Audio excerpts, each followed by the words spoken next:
اعوذ باللہ من الشیطان الرجیم بسم اللہ الرحمن الرحیم الحمد للہ رب العالمین والصلاة والسلام علی اشرف الانبیاء والمرسلین وآلہ الطیبین الطاہرین۔ اعوذ باللہ من الشیطان الرجیم قل انما یوحی الی انما الہکم الہ واحد فہل انتم مسلمون فَإِن تَوَلَّوْا فَقُلْ آذَنْتُكُمْ عَلَىٰ سَوَاءٍ وَإِنْ أَدْرِي أَقَرِيبٌ أَمْ بَعِيدٌ مَا تُوعَدُونَ۔ کہہ دیجئے میرے پاس وحی آئی ہے کہ تمہارا معبود بس ایک ہی معبود ہے، تو کیا تم تسلیم کرتے ہو؟ پھر اگر انہوں نے منہ موڑ لیا تو کہہ دیجئے ہم نے تمہیں یکساں طور پر آگاہ کر دیا ہے، اور جس چیز کا وعدہ کیا گیا ہے وہ قریب ہے یا دور یہ میں نہیں جانتا۔ جیسا کہ تمام انبیاء علیہ السلام کے لیے یہ حکم ہے کہ ایک ہی معبود کی طرف دعوت دے دو لوگوں کو، رسالت آپ کے لیے بھی حکم ہے کہ آپ یہ کہہ دیں کہ تمہارا معبود صرف ایک معبود ہے، ایک ہے، سوا متعدد معبود نہیں ہے۔ قرآن مجید میں جا بجا استدلال بھی ہوا ہے کہ معبود ایک کے علاوہ متعدد ہو بھی نہیں سکتے۔ پھر فرمایا فَإِن تَوَلَّوْا فَقُلْ آذَنْتُكُمْ عَلَىٰ سَوَاءٍ، اگر یہ منہ موڑ لیتے ہیں تو ان سے کہہ دیں میں نے یکساں طور پر سب کو بتا دیا ہے کہ تمہارا معبود صرف ایک ہے۔ آذَنْتُكُمْ عَلَىٰ سَوَاءٍ، ایسا نہیں ہے کسی کو بہتر تبلیغ کی ہے، کسی کو کمتر تبلیغ کی ہے، کسی کو صحیح طریقے سے سمجھائے، کسی کو ایسے سرسری طور پر سمجھا، ایسا نہیں۔ عَلَىٰ سَوَاءٍ، قرآن کا بھی اعلان جو ہے وہ بھی عَلَىٰ سَوَاءٍ ہے، رسالۃ مآب کا بھی اعلان عَلَىٰ سَوَاءٍ ہے۔ جب خطبہ دیتے تھے سب لوگوں کو عَلَىٰ سَوَاءٍ بیان کرتے تھے، خاص نشستیں نہیں ہوتی تھی، خصوصی نشست نہیں ہوتی۔ آذنتکم، یہ جو خطاب ہے تمام لوگوں سے، ان کے لیے ارشاد ہو رہا ہے کہ تم کو ہم نے بتا دیا ہے عَلَىٰ سَوَاءٍ، برابر سے بتا دیا ہے، ترجیحی بنیادوں پر نہیں۔ یہ جو توحید کی طرف جو دعوت ہے یہ آذنتکم عَلَىٰ سَوَاءٍ، البتہ الہی منصب جن کو عنایت کرنا تھا ان کی خصوصی تربیت ہوتی رہی، وہ اور بات، وہ یہاں مقام بحث نہیں ہے۔ فَقُلْ آذَنْتُكُمْ عَلَىٰ سَوَاءٍ وَإِنْ أَدْرِي أَقَرِيبٌ أَمْ بَعِيدٌ مَا تُوعَدُونَ۔ ان نافیہ، وَإِنْ أَدْرِي، میں نہیں جانتا کہ جس چیز کا تم سے وعدہ کیا گیا ہے، یعنی وہ قیامت آنے والی ہے، قیامت کا وعدہ ہے، وہ قیامت جس کا تم سے وعدہ کیا گیا ہے وہ قریب ہے، بعید ہے، وہ کب آنے والی ہے وہ میں نہیں جانتا۔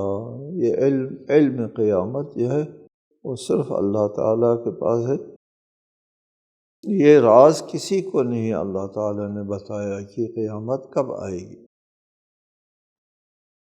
انہ یعلم الجہر من القول ویعلم ما تکتمون، اللہ تعالیٰ جو ہے وہ ساری باتوں کو جانتا ہے، وہ بلند آواز سے بھی کہی جانے والی باتوں کو بھی جانتا ہے، اور انہیں بھی جانتا ہے جنہیں تم پوشیدہ رکھتے ہو۔ اللہ تعالیٰ کے لیے پوشیدہ اور علانیہ میں کوئی فرق نہیں ہوتا۔ علم خدا چونکہ یا ہمارے بنسبت یہ بات ہو رہی ہے، چونکہ ہمارے لیے فرق ہے، جو علناً بیان کیا جاتا ہے وہ سب کے علم میں آتا ہے، جو بات دل میں رکھی جاتی ہے وہ سب کے علم میں نہیں آتا، دلوں کے حال سے ہم لوگ واقف نہیں ہوتے۔ کیوں؟ اس لیے کہ ہمارے ذریعہ علم جو ہے وہ حواس خمسہ ہے، حواس خمسہ کے علاوہ کوئی اور ذریعہ ہمارے پاس نہیں ہے۔ جو بات ہمارے حواس خمسہ میں نہیں آتی اس کو ہم نہیں جان سکتے۔ اللہ تعالیٰ کا علم جو ہے وہ علم کسبی نہیں ہوتا، ہمارا سارا علم علم حصولی ہوتا ہے، علم حضوری۔ اللہ تعالیٰ کا علم کسبی نہیں ہے کہ اس کے لیے اعلان کرنا اور دل میں رکھنا، پوشیدہ رکھنا، اظہار کرنے میں فرق آ جائے۔ اللہ تعالیٰ کا علم جو ہے وہ علم حضوری ہے، علم حضوری، کسبی نہیں ہے، حواس کے ذریعے کسب شدہ علم نہیں جیسے ہمارا علم ہے۔ علم حضوری کہتے ہیں کہ خود معلوم اللہ کے پاس بذات خود حاضر ہے، خود معلوم، وہ پوشیدہ ظاہر ہے، پوشیدہ ہے کہ وہاں سوال نہیں آتا، چونکہ وہ معلوم بذات خود اللہ تعالیٰ کے پاس حاضر ہے۔ اللہ کو جو علم حاصل ہے اس کو علم حضوری کہتے ہیں، ہمارا علم علم حصولی ہے۔ اللہ کے پاس معلوم خود حاضر ہوتا ہے ہمیشہ، لہٰذا اس کے لیے علانیہ غیر علانیہ کا اللہ تعالیٰ کے لیے کوئی فرق نہیں ہوتا ہے۔ وَيَعْلَمُ مَا تَكْتُمُونَ، جو تم سینے میں رکھتے ہیں اس کو بھی اللہ جانتا ہے۔ وَإِنْ أَدْرِ لَعَلَّهُ فِتْنَةٌ لَكُمْ وَمَتَاعٌ إِلَىٰ حِينٍ، اور میں نہیں جانتا، شاید اس عذاب کی تاخیر میں تمہاری آزمائش ہے اور ایک مدت تک سامان زیست ہے، یہ میں نہیں جانتا۔ لعلہ فتنۃ، یہ قیامت کے آنے میں تاخیر یا عذاب کے آنے میں تاخیر جو ہے فتنۃ، یہ آزمائش ہوا کرتی ہے، یہ تاخیر۔ لعلہ فتنۃ، یہ تمہارے لیے آزمائش ہے، فتنہ آزمائش، کہ عذاب کو تاخیر کر کے تم کو آزما لیا جاتا ہے۔ مومن کو بھی آزما لیا جاتا ہے کہ صبر آتا ہے یا نہیں آتا ہے، اور کافر کو بھی آزما لیا جاتا ہے کہ وہ ایمان لاتا ہے نہیں لاتا۔ مہلت دینے کے بعد جو ہے وہ آزمائش پوری ہوتی ہے، اور اگر مہلت نہ دے، انکار کرتے ہی فوری عذاب آ جائے تو پھر اسے آزمائش نہیں ہوتی۔ فرصت دے دو، وقت دے دو، مہلت دے دو، پھر اس کی آزمائش پوری ہو جاتی ہے۔ لعلہ فتنۃ، یہ ہو سکتا ہے کہ فتنہ ہو، ومتاع الی حین، ایک عرصے تک زندگی دینا، متاع، تمتع، زندگی، سامان زیست، زندگی کرنے کی فرصت دینا ہے تم کو لمبی زندگی دینا چاہتا ہے یا فتنہ چاہتا ہے، یعنی آزمائش کرنا چاہتا ہے، یہ میں نہیں جانتا، لیکن بہرحال تم کو مہلت مل جائے گی۔ مہلت کی دو قسم، مہلت جو ملتی ہے اس کے فائدہ اٹھانے والے جو ہے وہ دو قسم کے لوگ ہوتے ہیں۔ مومن جو ہے وہ اس مہلت سے متاع الی حین، زندگی ملنے سے، فرصت ملنے سے اپنی نیکیوں میں اضافہ کرتا ہے مومن، اور کافر جو ہے اپنے جرائم میں اضافہ کرتا ہے۔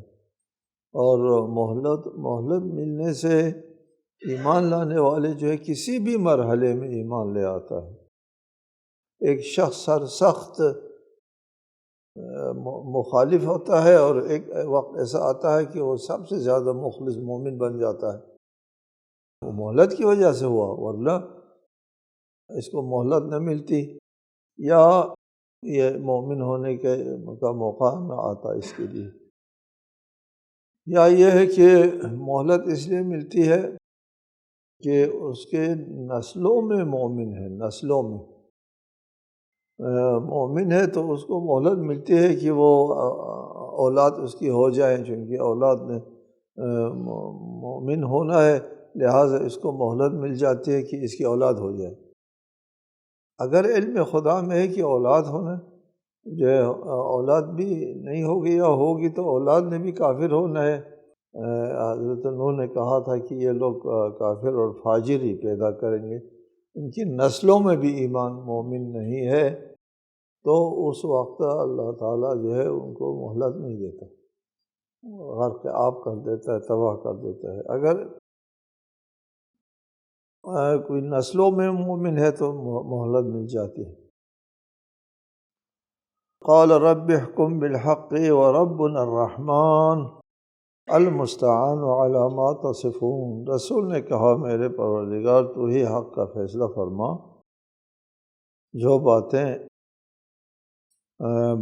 بناتے ہو اس کے مقابلے میں ہمارے مہربان رب سے ہی مدد مانگی جاتی ہے۔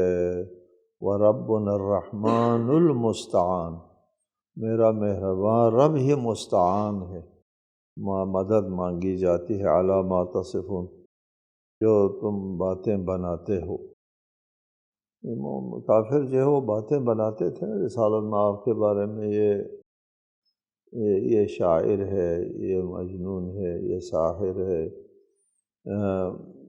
یہ کاہن ہے، یہ کیا ہے کیا ہے۔ اس پر جو ہے میری مدد کرنے والا میرا رب جو رحمان ہے وہی مدد کرے گا۔ اور تو ان کے حق میں قال، رسول نے کہا رب احکم بالحق، حق کا فیصلہ کرو ان لوگوں کے اور میرے درمیان میں۔ تو اللہ تعالیٰ ان کے اور رسول کے درمیان میں حق کا فیصلہ فرماتا ہے، اور حق کا فیصلہ فرما دیا کہ وہ مٹ گئے، وہ نابود ہو گئے، ان کا نام جو ہے وہ داخل دشنام ہو گیا، اور رسول کا نام جو ہے وہ پوری کائنات میں روشن ہے۔ سورۃ الانبیاء ختم ہو جاتی ہے یہاں پر، اور اس کے بعد ہے سورۃ الحج۔ بسم اللہ الرحمن الرحیم۔ یا ایھا الناس اتقوا ربکم ان زلزلۃ الساعۃ شیء عظیم، اے لوگو اپنے پروردگار سے ڈرو، کیونکہ قیامت کا زلزلہ بڑی خوفناک چیز ہے۔ یہاں خطاب سارے لوگوں سے ہے۔ یا ایھا الناس اتقوا ربکم، اے لوگو اپنے رب کے غضب سے بچو۔ اتقوا، ڈرو، یہ ترجمہ ہے بلازم المعنی۔ خود معنی جو ہے اتقوا کا پہلے بہت بتایا آپ کو۔ اتقوا الوقایہ، بچانے کو کہتے ہیں، بچنے بچانے کو الوقایہ ہے، وقایہ سے ہے اتقوا، وقایہ وقایقی۔ اتقوا ربکم، اب ہم اردو میں ترجمہ کرتے ہیں تو ترجمہ عجیب سا ہو جاتا ہے۔ اتقوا ربکم، اپنے رب سے ڈرو۔ اپنے رب سے کیوں ڈرے؟ وہ تو ارحم الراحمین ہے، وہ ماں کے مامتا سے بھی زیادہ مہربان ہے۔ اپنے ماں سے ڈرو کوئی کہتا ہے؟ نہیں کہتا، ماں سے نہیں ڈرتے، ڈرتے دشمن سے ہے، یہ دوستوں سے نہیں ڈرتے۔ چیز آئے کہ اللہ تعالیٰ سے ڈرنے کی بات کرے، اللہ سے کیوں ڈر؟ نہیں ڈرتے اللہ سے، وہ ارحم الراحمین ہے۔ ڈرنا ہوتا ہے اللہ سے، ڈرنا نہیں ہوتا، اللہ کے عدل سے ڈرنا ہوتا ہے، اللہ کے عدل و انصاف سے ڈرنا ہوتا ہے، اللہ کے غضب سے ڈرنا ہوتا ہے۔ غضب سے بھی آپ نہ کہیں، انصاف سے۔ دعا میں ربنا عاملنا بفضلک یا کریم ولا تعاملنا بعدلک یا رحیم۔ دعا میں کیا کہتے ہیں کہ ہمارے ساتھ اپنے فضل و کرم کے ساتھ معاملہ کرو، اپنے عدل و انصاف کے ساتھ معاملہ نہ کرو۔ تیرے عدل و انصاف کا ہم متحمل نہیں ہیں۔ مجرم عدل و انصاف کا متحمل نہیں ہوتا۔ میں مجرم ہوں، میں گناہ گار ہوں، میں تیرے عدل کا جو ہے وہ تحمل نہیں کر سکتا۔ اس لیے کہتے ہیں یا ایھا الناس اتقوا ربکم، اپنے رب کے عدل سے خوف کرو، اپنے رب کے غضب سے خوف کرو، یہ بھی کہنا درست ہے۔ یا اپنے رب کے غضب سے بچو، اتقوا بچو۔ یا ایھا الناس، لوگو بچو، کس چیز سے بچو؟ ربکم، اپنے رب سے بچو۔ یہ ترجمہ اچھا نہیں ہوتا، رب سے بچو، رب کے عدل و انصاف سے بچو، رب کے غضب سے بچو، یہ ہوتا ہے اصل۔ ان زلزلۃ الساعۃ شیء عظیم، وہ انصاف کب آئے گا، وہ اللہ کی عدالت جو ہے وہ کب قائم ہوگی، وہ قیامت کے دن قائم ہوگی۔ یہ قیامت کا زلزلہ جو ہے وہ شیء عظیم ہے، بہت بڑی ہولناک چیز ہے یہ جو قیامت برپا ہوگی۔ پھر اس کے ایک قیامت کے وقوع کے سلسلے میں جو صورتحال سامنے آنے والی ہے اس کے ایک تصویر کشی ہو گئی۔ یہاں پر ارشاد ہوا یوم ترونہا تذہل کل مرضعۃ عما ارضعت وتضع كل ذات حمل حملها وترى الناس سكارى وما هم بسكارى ولكن عذاب اللہ شدید۔ جس دن تم اسے دیکھو گے ہر دودھ پلانے والی ماں اپنے شیرخوار کو بھول جائے گی اور تمام حاملہ عورتیں اپنا حمل گرا بیٹھیں گی، اور تم لوگوں کو نشے کی حالت میں دیکھو گے حالانکہ وہ نشے میں نہ ہوں گے، بلکہ اللہ کا عذاب بڑا شدید ہوگا۔ ان زلزلۃ الساعۃ اس پوری کائنات کا دیگرگون ہونا ہے، ایک کائناتی انقلاب ہے۔ یہ زمین بھی نہیں رہے گی، یہ آسمان بھی نہیں رہے گا۔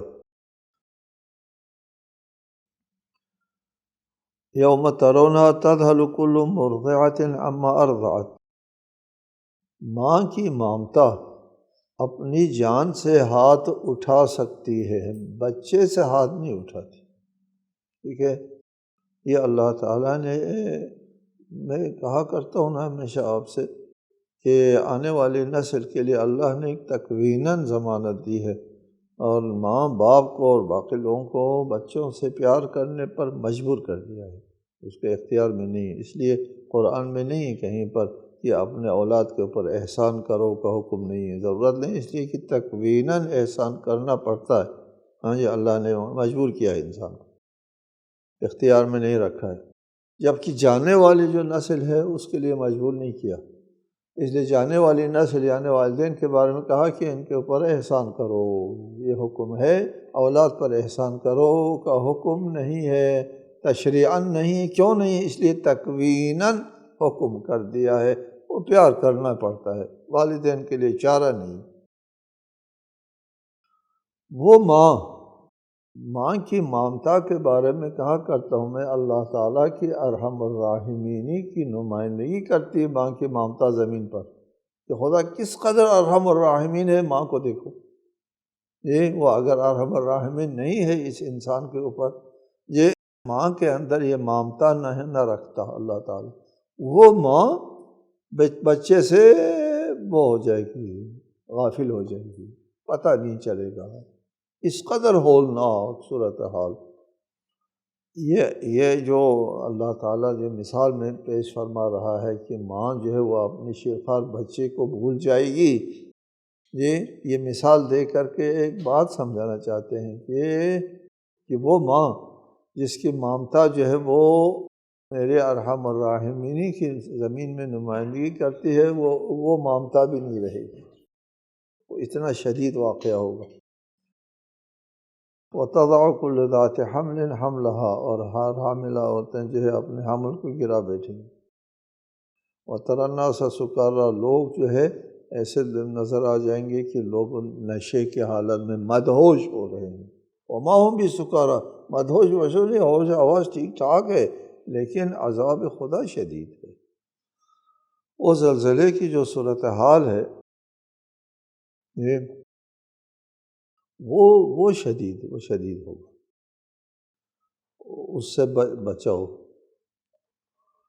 وَتَرَى النَّاسَ سُكَارَىٰ وَمَا هُمْ بِسُكَارَىٰ وَلَٰكِنَّ عَذَابَ اللَّهِ شَدِيدٌ وَمِنَ النَّاسِ مَن يُجَادِلُ فِي اللَّهِ بِغَيْرِ عِلْمٍ وَيَتَّبِعُ كُلَّ شَيْطَانٍ مَرِيدٍ، اور لوگوں میں کچھ ایسے بھی ہیں جو لا علمی کے باوجود اللہ کے بارے میں کش بحثیاں کرتے ہیں، یجادل، اور ہر سرکش شیطان کی پیروی کرتے ہیں۔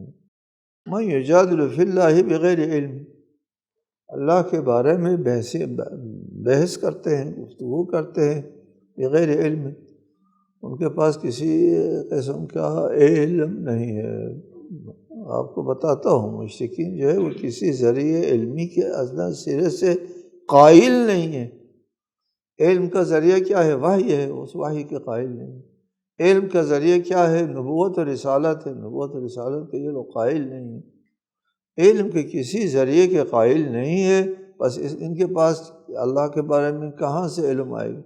کہیں سے بھی علم نہیں آتا، اور اس کے باوجود بغیر کسی علم کے، علم نہیں ہے، علم کے جو ذرائع ہوتے ہیں اس کے بھی قائل نہیں ہیں لوگ، اور اس کے باوجود کہتے ہیں خدا کی ربوبیت کے بارے میں بحث کرتے ہیں، خدا کی خالقیت کے بارے میں باتیں کرتے ہیں، خدا کے مدبریت کے بارے میں باتیں کرتے ہیں، خدا کی رازقیت کے بارے میں باتیں کرتے ہیں کہ خدا نے فلاں کو فلاں شعبہ جو ہے فلاں کو دے دیا، فلاں شعبہ فلاں کو دے دیا ہے، اور اس طرح کائنات کی تدبیر جو ہے، تدبیری شعبے قائم کیا ہے اللہ تعالیٰ نے، اور ان شعبوں میں سے ہر شعبہ جو ہے فلاں فلاں فلاں فلاں کے حوالے کیا ہے۔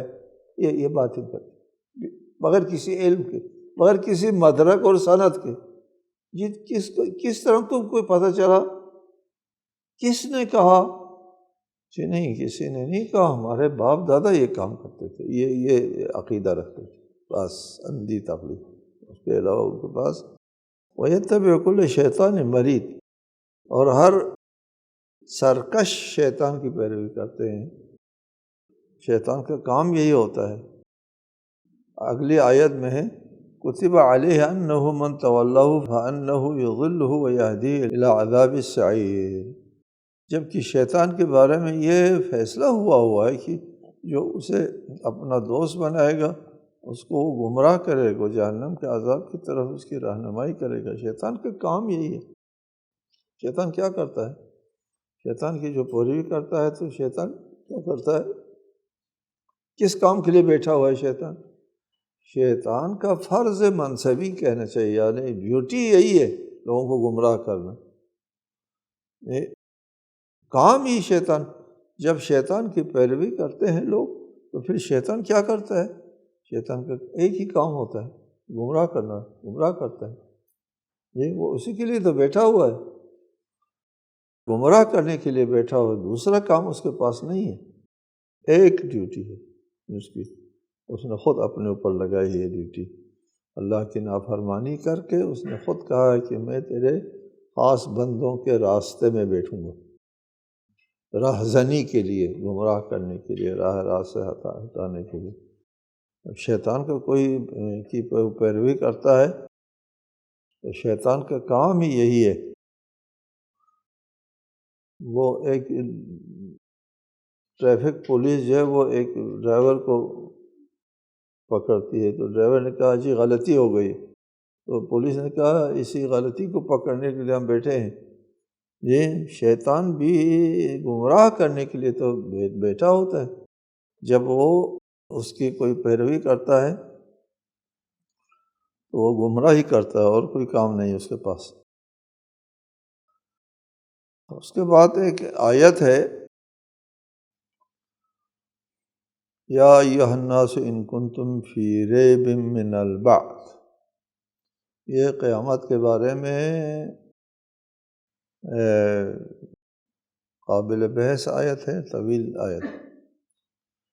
یا ایھا الناس ان کنتم فی ریب من البعث فانا خلقناکم من تراب ثم من نطفة ثم من علقة ثم من مضغة مخلقة وغير مخلقة لنبين لكم ونقر في الأرحام ما نشاء إلى أجل مسمى ثم نخرجكم طفلا ثم لتبلغوا أشدكم ومنكم من يتوفى ومنكم من يرد إلى أرذل العمر لكي لا يعلم من بعد علم شيئا وترى الأرض هامدة فإذا أنزلنا عليها الماء اهتزت وربت وأنبتت من كل زوج بهيج۔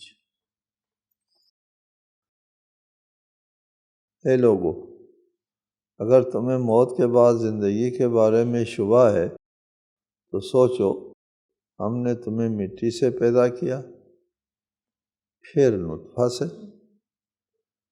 پھر خون کے لوتھڑے سے، پھر گوشت کی تخلیق شدہ اور غیر تخلیق شدہ بوٹی سے، تاکہ ہم اس حقیقت کو تم پر واضح کریں، اور ہم جس کو چاہتے ہیں ایک مقررہ وقت تک رحموں میں ٹھہرائے رکھتے ہیں، پھر تمہیں ایک طفل کی شکل میں نکال لاتے ہیں، تاکہ پھر تم جوانی کو پہنچ جاؤ، اور تم میں سے کوئی فوت ہو جاتا ہے اور کوئی تم میں سے نکمی عمر کو پہنچا دیا جاتا ہے۔ نکمی عمر یعنی بہت بوڑھاپا، تاکہ وہ جاننے کے بعد بھی کچھ نہ جانے۔ اور تم دیکھتے ہو کہ زمین خشک ہوتی ہے، لیکن جب ہم اس پر پانی برساتے ہیں تو یہ جنبش میں آ جاتی ہے اور ابھرنے لگتی ہے، اور مختلف اقسام کی پر رونق چیزیں اگاتی ہیں۔ ان کنتم فی ریب من البعث، اگر تم کو قیامت کے دن دوبارہ زندہ کرنے کے سلسلے میں شک ہے تو اپنے شک کو دور کرو اپنی تخلیق کے مراحل کا مطالعہ کر کے۔ تمہارے سامنے حیات، احیاء و اعادہ حیات و اعادہ حیات کا منظر ہمیشہ سامنے ہوتا ہے۔ حیات و اعادہ حیات کا منظر ہمیشہ سامنے ہوتا ہے۔ پہلے آتے ہیں تخلیق کے اوپر۔ اس آیت کریمہ میں فرمایا ہے دو قسم کی تخلیق، اعادہ حیات کا منظر پیش کیا ہے، دو قسم کے، ایک انسان اور دوسرا نباتات، زمین میں زندگی۔ یا ایھا الناس ان کنتم فی ریب من البعث، اگر تمہیں موت کے بعد زندگی کے بارے میں شبہ ہے، فإنا خلقناکم من تراب، ہم نے تم کو مٹی سے بنایا ہے۔ یہ باتیں ہیں نا، پہلے بھی بتاتا رہتا ہوں آپ کو، ہمارے جسم کے اندر موجود جتنے بھی عناصر ہیں، تمام کے تمام عناصر ارضی ہیں، حتیٰ کہ کوئی عنصر ایسا نہیں ہے ہمارے جسم میں جو زمین میں نہ ہو۔ جی، کہیں اور سے کیا آنا ہوتا ہے، اسی زمین سے ہم نکلے ہیں۔ حتیٰ کہ آپ کے جسم میں موجود جو لوہا ہے، تمام عناصر موجود ہے، اور ان میں سے ایک عنصر لوہا، وہ بھی نکال لیا جائے آپ کے جسم میں سے، لوہے کو جدا کیا جائے تو وہ کہتے ہیں ایک کیل بن جائے گی، ایک کیل بننے کا لوہا ہمارے جسم میں موجود ہے۔ فَإِنَّا خَلَقْنَاكُم مِّن تُرَابٍ، ہم نے تم کو مٹی سے خلق کیا ہے، ہماری ابتدا مٹی سے، ہماری تخلیق مٹی اور ارضی عناصر پر مشتمل ہے، اور ہم مٹی سے نکلے ہیں اور اسی مٹی میں جانا ہوتا ہے۔ اس آیت کے ذیل میں مباحث انشاءاللہ تعالی آئندہ۔ والسلام علیکم ورحمۃ اللہ۔